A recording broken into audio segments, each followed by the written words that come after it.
Баршаңызға сәлем. Сүзбелі күлше дайындайтын боламыз. Ол үшін сүзбеміздің үстінен сармаймызды, қантымызды, жұмыртқамызды салып, бір келкі масса болғанға дейін блендердің көмегімен езіп аламыз. Егер сіздерде блендер болмаса, шанышқы немесе миксер пайдалансаңыздар да болады. Енді құрғақ массамызды дайындаймыз. Електен өткізілген ұнымыздың үстіне қопсытқышымызды, аздаған мөлшерде ваниль қантын салып, сұйық массамыздың үстіне аз-аздан сала отырып, жұмсақ қамыр елейміз. Дайын болған қамырымызды жарты сағатқа тоңазытқышқа тындырып қоямыз.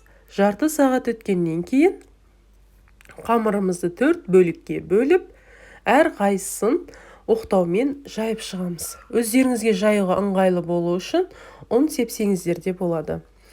Және қалыңдығы жаңағыдай 5-8 сантиметр қалыңдықта, қатты жұқа болып кетпеу керек. Және әртүрлі пішінде өздеріңізге ұнаған немесе үйде бар формаларға салып, күлше дайындасаңыздар болады. Оның екі бетін төңкеріп, қантқа малып алып, пергамент қағазын үстіне алдын ала қызып тұрған 180 градусты пеште 30-25 минутта пісіріп аламыз.